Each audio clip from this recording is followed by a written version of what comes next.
Hello, my fellow YouTubers. This is Roy back again. Long time no see, long time no talk. It's been a long, long time. What have I been up to in the shop?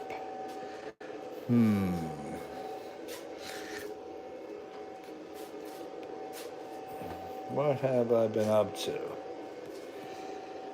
All right, well, to start off, we'll start off here.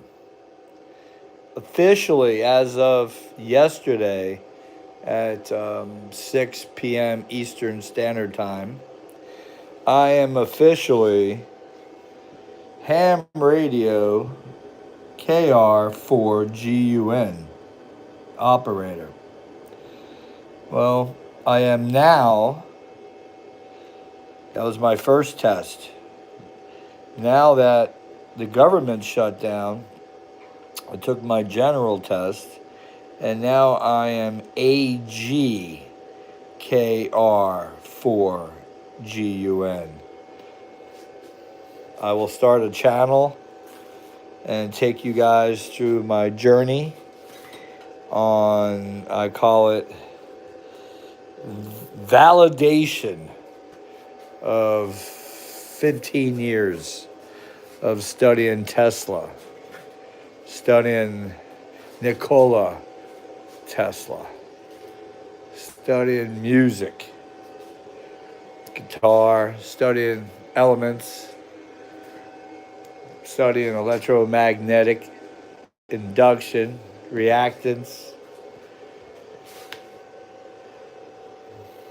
Figueroa set up here, Bedini set up here, SIG generators, strong ass batteries.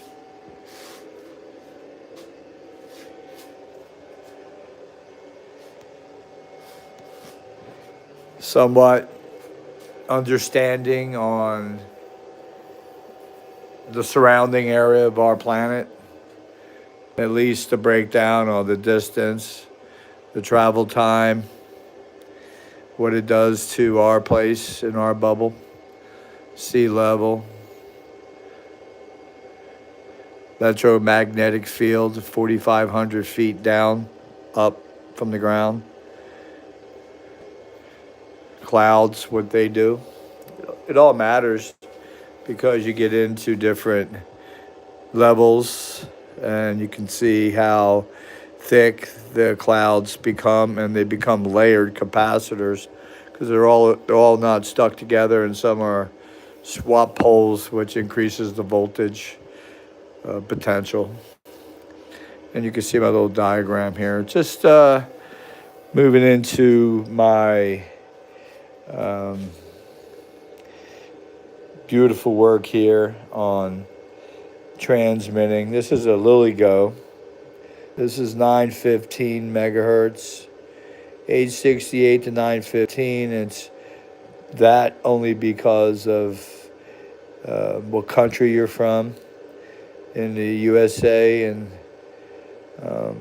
I'm in the region 2 for my ham license, and this is going to be operating in 915, and this is part of a mesh network that I'm using and designing to be in my work for my wireless turtle patents. They are the brains that are doing the communicating, and these are the transceivers that also are going to be programmed through my laptop in my light bulbs.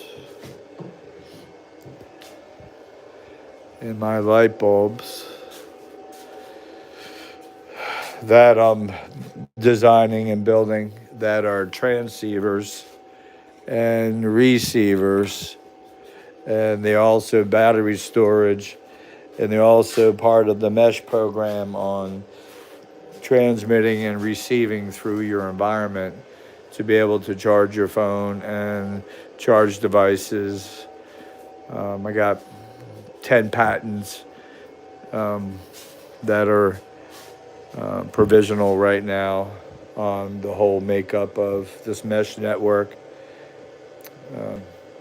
So if I make contact, metal contact on the end here, the battery should kick in.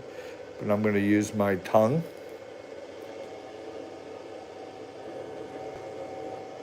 And the salt water from my saliva becomes a conductor. What's up, Angel in the house? Oh my God. I just looked down and actually seen you up there. Hello, everybody. I didn't mean to be so rude. I just wanted to put a video out there. As of today, you can call me. I have my general license I got yesterday for ham radio. And because our government shut down, I'm in a precarious situation where I passed my general license. This was my call sign acquired to me from passing my FCC license for ham radio and for technician.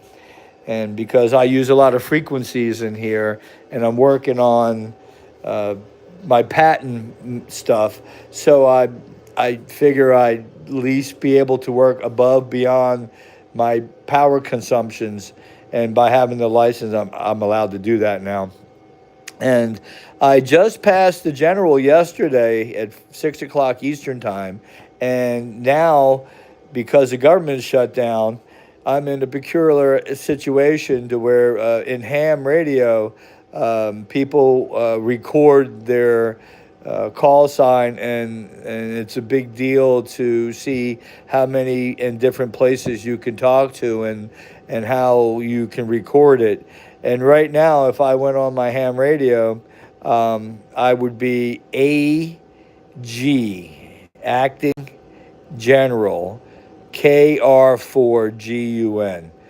Proud, proud ham radio. So I'm also going to be going for my technician extra, which is there's 3 levels to ham.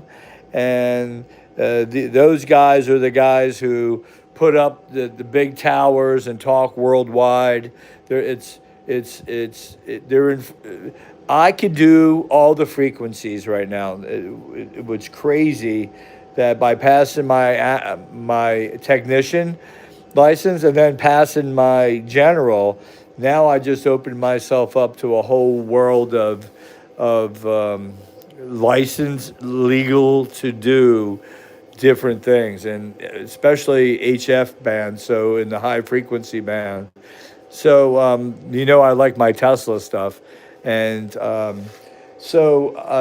I built these rectifiers, and these are just plates that you adjust, and then inside them I took and used 2 capacitors. These are electrolytic capacitors, and double them up. So this positive side is connected to this negative, and I'm then bonding them together on that side. On this side, I'm coming out, and I light LEDs up, and I adjust the 2 plates within themselves on these circuits here. It's called it's a rectenna is what and there's different versions of them. So you just got to base them on the frequency you're pushing out. So if on my ham, I got, just to start off, I got this nice little mobile unit and running off a battery, got the antenna on the roof, and trying to learn how to use it. I don't even know how to use it yet. Meanwhile, I got some good powers, licensed FCC powers, that is not common. It's just, it's there, and you got to be interested to pass the test. And the test is 350 questions, and on top of that, they gonna ask you 50. And so you got to learn it all, because it's random questions. But it's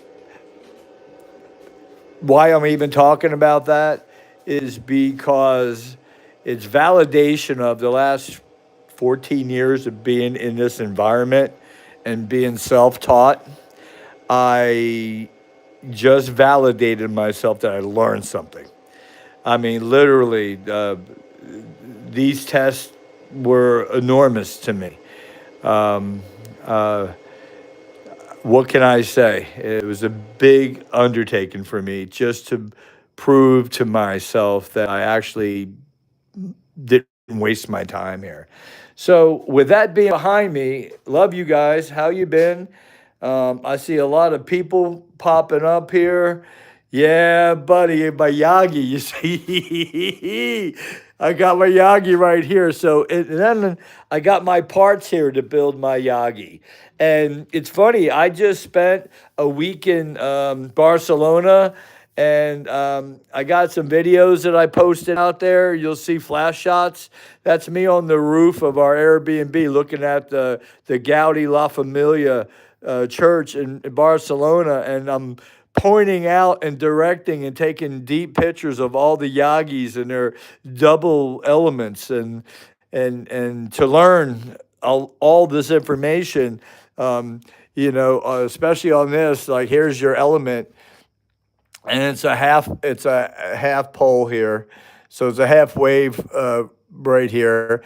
This back here is your reflector, and then it radiates back, which radiates out, and then it goes from lobe to lobe to lobe to lobe. And this is a 915, and also I think it's a 8 to 928, 8 and change to 928 in frequency. So you can see the difference in the lobes as they go down here. Also, the diameter of these directors, they're all directors. It's because it directs, needs a reflector. The reflector has to be wider than the element, and then you can see how the element's set up there. So I got this pretty cool because I got this set up, and then I have my transmitter here. This is called a LilyGo, and I built a mesh system that's a smart system to have full control over my light bulbs in my entire house, so I can have them on and off. If power's lost, they will be running off batteries for 2 days of use. All the lights in the house, every sunken bulb you have for recessed lighting everywhere will have 2 days of power. Then there'll be boxes that are going to be like this on the floor plugged in. When the power's out, they're battery storage. Battery storage will transmit from itself to each light bulb. This is my mesh system that will communicate and be the brains for the entire mesh system of power control of your entire home. This is part of my patent. I don't have the paperwork out here, but I have a patent that's an umbrella patent out for indoor wireless power system that you'll work off your phone, and you'll be able to walk out your door. Hey, I forgot to turn the TV off. Any of that, your phone app is going to tell you what's running. And you're able to decrease everything in house by your phone. Light bulbs, individual light bulbs, anything, hot water heater, refrigerator don't have to be running on the rate that it does. It's amazing how you can control your own power and not give your money away if you only had a system. I know there's probably things out there that are minor, but this is an entire thought out patent, which is patent pending now. And it's an envelope, which what Tesla taught me. Somebody could steal one version of it, but they'd have 9 more they don't have, which each part of the patent is a process with a different attribute that's added to make the whole process. So this is pretty interesting on just how I even use Tesla and learn more about him and his patents and how he got robbed and everything. I'm a builder. I call myself the master tinkerer. And by the way, look, hi everybody. Got my Spock. Anybody out there? I can't spread my fingers, but I got my Spock shirt on. I'm waiting for my Captain. Oh, this no, this is Captain Kirk. My bad, Captain Kirk, the yellow. But I'm waiting for my Spock shirt to come in, which will be blue. It'll be like that light blue. So this is interesting too, is having the 3D printer and with AI. I jumped in AI. Oh my God, did it open up my world? It definitely allowed me to work through some details with Ed's. I haven't gotten back into Ed's wheel only because it's an experimental learning thing more than anything I have ever done with it. And right now I only have like 10 more months left to develop my prototypes for the patent office for my approval on my patents. So time is of the essence. So I still like earned a jump in there and just show different attributes of what you have here. And basically not what Ed did with it because I'm sorry, he's gone and stories are stories and nobody to the day has levitated anything. Hutchison only had a rare an event with a bunch of equipment, and I think he had. Now that I learned a lot about antennas and how to build them and basically the whole dynamics, the plane, electromagnetic fields and how the electromagnetic field on that, oh my God, is not like an electrical field as we use because it's propagation through RF frequencies, which vary from frequency and they travel through the medium through speed of light, and light itself is at 300 million meters per second. And you start breaking that down, you can see that the electric that we use with current is almost a mirror image of how propagation is with time references of nodal points going across the sky. So that's why when there's a corona burst from the sun, we'll we'll get that raise in anywhere between 15. Uh, what was it? It was about. We'll get that in between 15, I think, and 28 days. We'll get that burst, and it's 8 minutes for rays to hit planet Earth. But a burst takes time because it must spread out and then come back into a focus to a point. I would say like Venus, you got Earth, and then you got Mercury. Somehow I don't have my orange thing. You got Mercury. Um, you got Mars. Where the hell do I got Venus? I know you probably gotta have Mars on here. I guess I don't. But they're all in position. Number one is important. The distance is important. And the important is the swath of the sun and its solar flares coming out builds out radiation around the outer F2 band of our planet. So the F2 region, I mean. Then you got your F1. Think about A, B, C, D. So your D's in your low quadrant from like Earth itself, D would be D up to E, and then that be your electromagnetic field as your E. So that'd be a certain distance. That's why I wrote these distances down here. Long time ago. This frickin' thing's probably every bit of 2 years old now. But you get into different aspects of why this is even up here. Some shit I didn't even know, and now I really can explain it better because you're going to have your F region, F1, F2, which is your outer two bands out there. That is the ionosphere, and basically it's based off of sun penetration versus daytime versus nighttime, as well on propagation or on RF signals. So when you get into your different levels here, you can see how from the D region and down to say sea level, how if you were to, if I were to take a quarter inch, a quarter wave or a half wave, horizontal dipole, and send that signal, and I send it as say from a boat, no, a vertical from a boat, or it could be horizontal. Horizontal will travel better across the water. A vertical will more want to travel linear up, but it does come out in an omnidirection.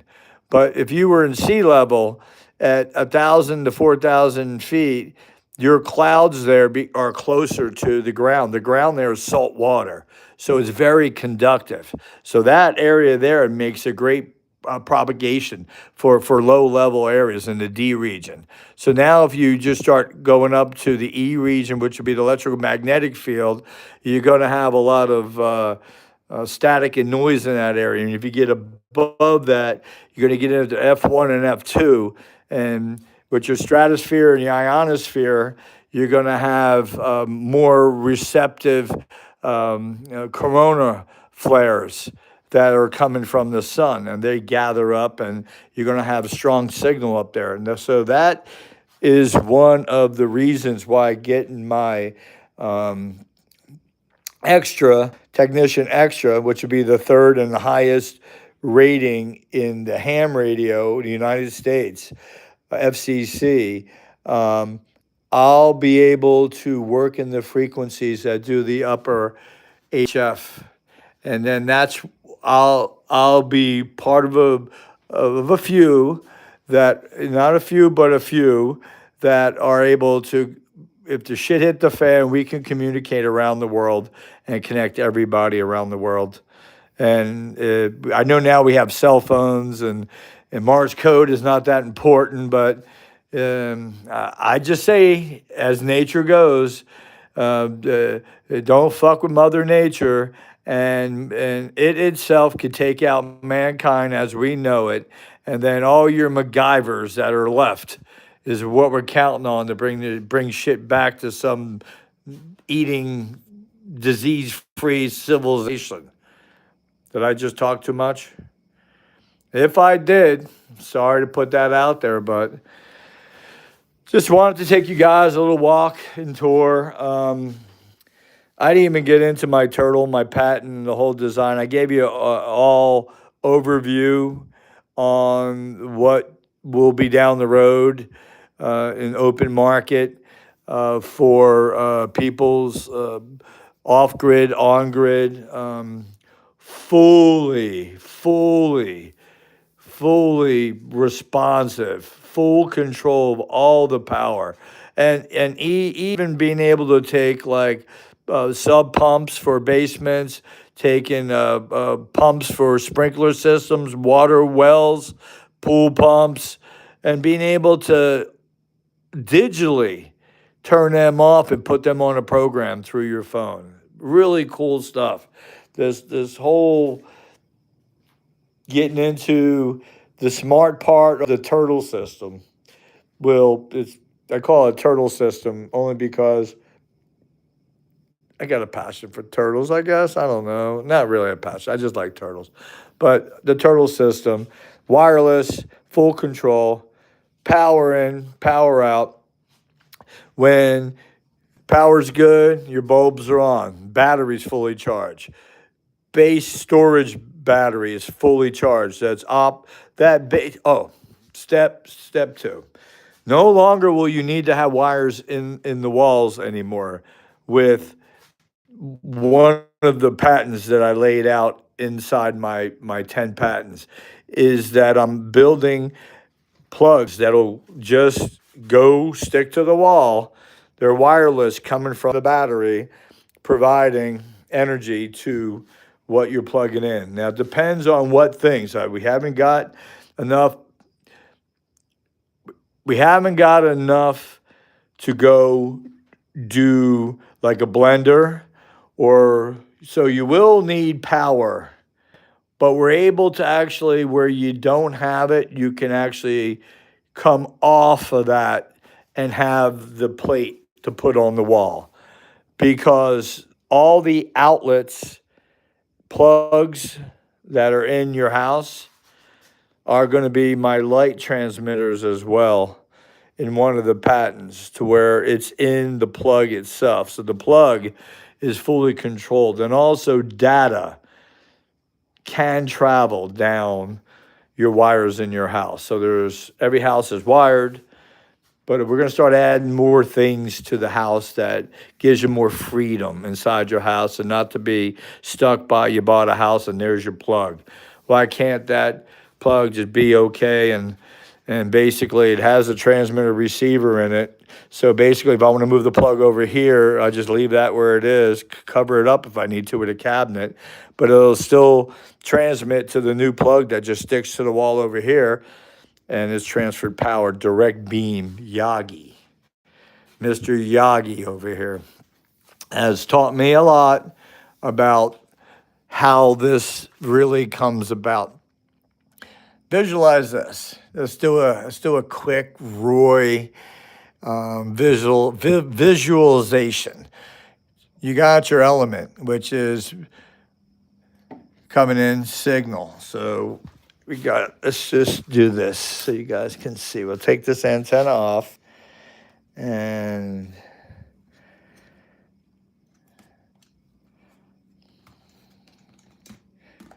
this actually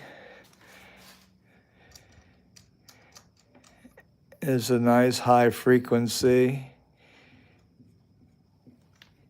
connector. Okay, and here's my transmitter, the Lily Goth 915. I already pre-programmed it in my laptop, so I set it for USA's, for region 2, USA. So this transmits, but this also has cryptic signals going out. So there's nobody else can break into my house and go into my computer system and own my world, because it's a cryptic. So this sends out a signal. This element here is flashing 900. What is it? It's 900. It's 900. It's 915 megahertz. 915 million times per second. 915 million times per second going off, putting out a bam. So it's looped around where you got positive one side, negative, or positive on one side, negative and neutral on the other side. So it makes a small magnetic field. It reflects back to the reflector. The reflector, the distance here does matter on the propagation going out here. This becomes a big bubble. So just visualize this is a bubble. This is now, like I call it a dipole, that every dipole is a bubble from the bubble, like this had created the dipole. So that this becomes the opposite. This is positive, be negative, positive, negative, positive, negative. So you think of everything's turning this way, but also a bubble turning this way. So this element goes on. It obviously going this way, but it don't have no counter back balance yet until this has a relationship with this. So this is doing its own frequency bounce back. And there's your feedback as a reflector. Then you have a lobe, a lobe, a lobe, a lobe. These are directors which take it, but they're bubbles. Each one is a bubble, and they direct the signals. So you, at the end of the antenna, on all antennas, like let's just say these antennas and this antenna, this is this is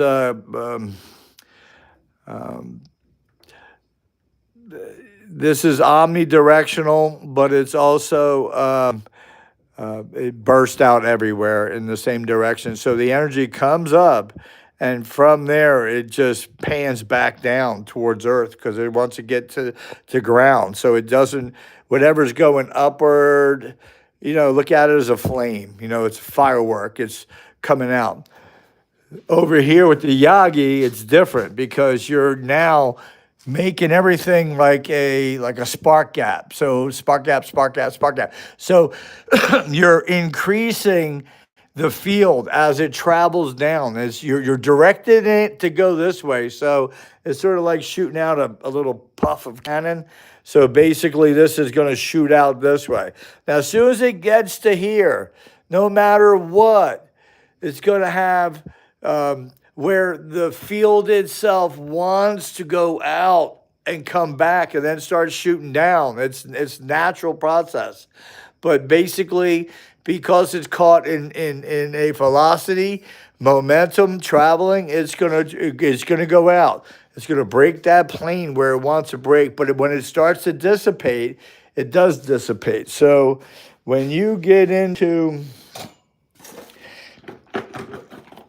doing what we're talking about, oh, here's my VNA. This will tell you the impedance and the matching the impedance, and you don't want stuff in full resonance because it limits out the impedance, the capacitance. So basically, you kind of a resonant thing in this form is no good. It definitely, it's no good.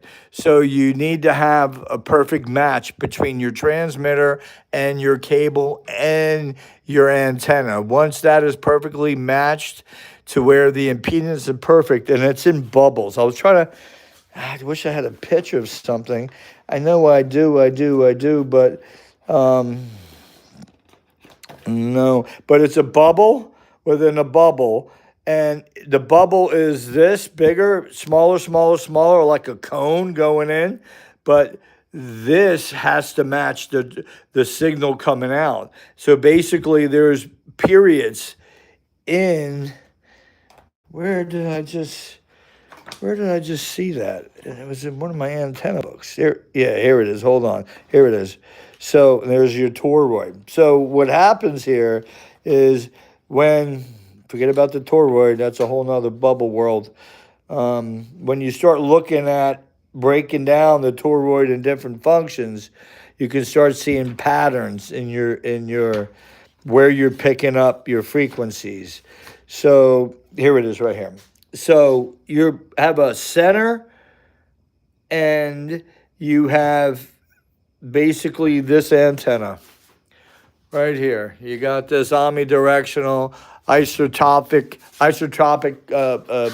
antenna, and basically it puts out even everywhere.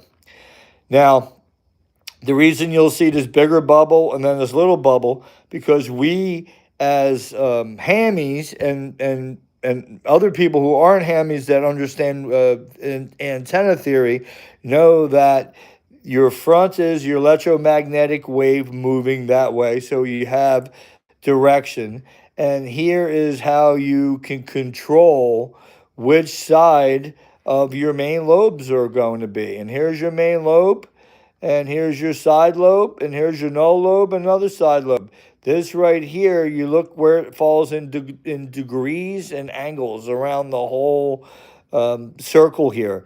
That's how you match your antenna. Instead of having an antenna as a receiver, all right, first of all, that antenna is a piece of crap.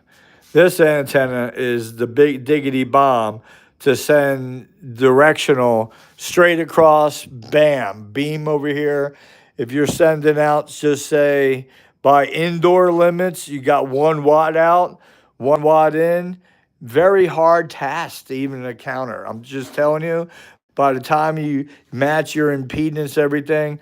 So they have, what the FCC rule is, you can have up to a 4 watt transmitter, only because you're probably only going to get a 1/4 watt received over here but Yagi changes that. then that would be a omnidirectional antenna, something like that, not like a Yagi. So Yagi offsets the impedance, and in your impedance, you got to know what your ratios are in order to say 5-to-1 ratio or 100-to-1 ratio, where your antenna matching to your transmitter is off. So I never knew that with the Tesla thing. I do my Tesla coils and pretty much knew nothing. I just knew about the top load. If I ever built another Tesla coil, which I don't have time, which I like to do, oh, I'd freaking kill it, bro. Oh, this would be murdered because now the whole aspect on every function of everything that's even involved with that, I'm way, way, way past that by just having my general license from my ham. It's all about everything, everything you can imagine, everything you can do in this garage. It covers it all. Hammies, I congratulate you out there for just having that knowledge. Now, do most of them know what they have? No. Do most of them even care? No. Um, but the ones that do, that came from my fields of my environment, how I got here, to me it matters because I always said the hammies really knew the secrets on everything that we have and how it works. And if they only knew the question and what they were looking to search for, at least Scallon, levitation, or anything, it's very obtainable. It's all in here. Like this almost makes me feel like I can build a microwave and put a cup of coffee in it and send it to you. All I need is your coordinates, and I'm going to have a cup of coffee show up hot in your microwave. Why? Not because I beam me up, Scotty, right? Cool beans, not because I beam me up, Scotty, but the concept is the same molecules are here as over there. You have the same that I have. So what keeps them together? What coding do you need to be able to take data that we transfer worldwide or statewide or countrywide to be able to be important data that actually creates an apple or creates something that you program it to be. But I got my doggies calling me. I forgot. I got to get in there. Decode Jacob's ladder in this video. The key of the universe. All right, so let me look through some of the comments because, guys, I've just been ranting here. Hi, Roy. What's up, Angel? What's up, Jason in the house? Yeah, buddy. Oh shit. What's up, Joseph Falsiglia? Congratulations. He's on. I got. Damn, brother Joe. Angel, get yourself 4-element Yagi beam, ideal for DX. Yeah, we do, and different frequencies, and building antennas yourself is more fun than buying them. And they're never perfect when you buy them. And once you know the parameters of how antennas in relationship to the meter, especially on the SW, where you have to make sure your impedance is matching perfect and make sure that wherever you're jumping into the circle, that these two lines would match, and that would be your impedance matching, meaning that in the sine wave, here it is. Let me show a better perspective. Here they show it from a different azimuth angle here. Yeah, so it's all about the degrees. And here's the antenna radiation patterns. And here's using a light to show that you'd have, basically a 14 to 2% there. And this would be your, area that you're not affecting, just like you are in a bowl or a cave. And then if you're into a toroid, which is what Tesla was known for, because the energy was hard to leave the toroid because there was no sharp points. It was able to stay in, but he never, in his patents, ever talks about the field lines that come out from the toroid and how you can influence them field lines to not. This is like a perfect balanced field in a toroid. So if you were to go over here and make this one smaller and this one bigger, you're allowing one part of the field to have a different pattern. And by that pattern, we're talking about recognition pattern when on your receiving pattern. The same is here. It's no longer spread out through here. You choked it on the back end, so this field is now projecting itself out that way. Into theory, in antennas, it's kind of what you want for your coordinate system, something you want to send out forward. When you start looking at what things like this appear, then you start getting into getting your meter out there and you start making adjustments. Either it's a bad connection to your transmitter, or your coax cable is too long. It's got to be shortened up, or your elements, or your element, or your directors all need to be shaved down, or they need to be closer together, or you can stack them up on top of each other and have a vertical polarization to where you're flipping them this way. That has a upper side W single band effect to it. When you do that, the single band becomes a little bit more increased instead of decreased when you do doubles. And I had seen that when I was in Barcelona on the roofs. They had a lot of double ones. And I was like, why are they doubling up? But as I got to get into learning and pass my test, I realized that you're able to take and widening the lobes matters too. So if you make the lobes wider, you're going to have a bigger, just say a bigger ball to be shooting down the cannon, like a cannon out. You got a bigger swath of a bubble that you're boom, boom, boom, boom, boom, boom, boom, boom, bam, out into space, free space.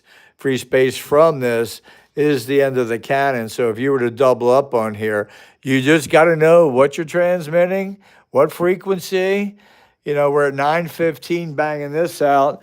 I'm 20 miles away and I'm getting packets showing up on here on data. And that packet means that I'm sending information from that to that. I don't need the 20 miles, but that's how far I got this to go.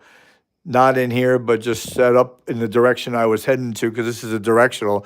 This is not so good on the backside or both sides. It's more directional. It's bubbles shooting out. Hopefully I described this stuff to you guys pretty good. I just wanted to reach out to you, tell you how I love you.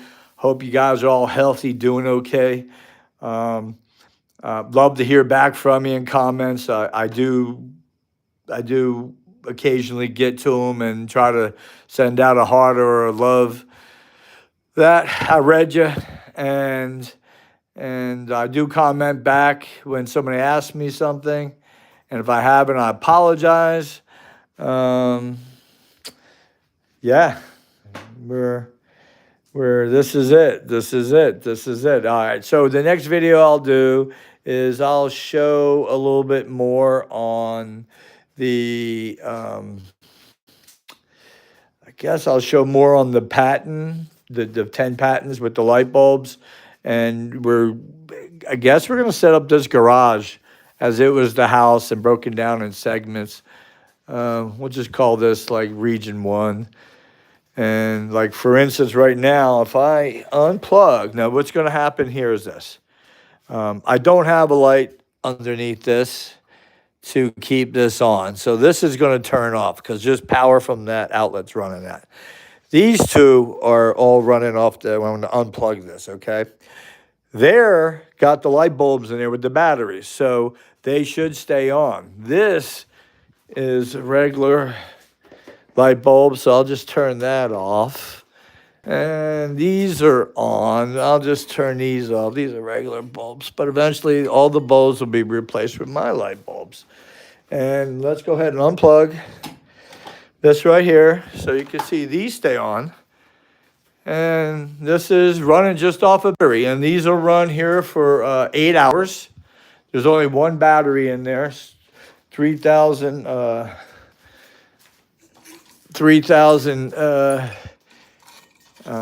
milliamp hours. And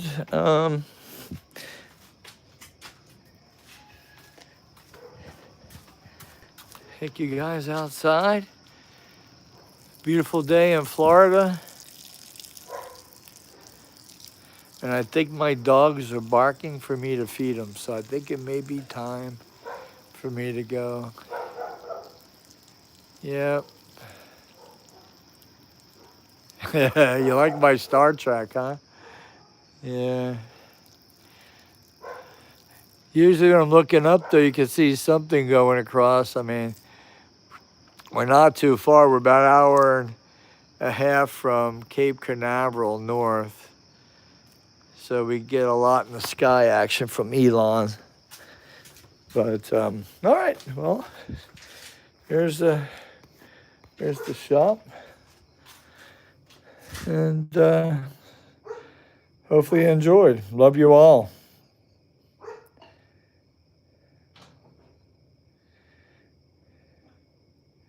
73's D FPV Angel signing out. Love you all, guys. I'll do some more videos. I just really haven't had time between work, family, kids, vacation, and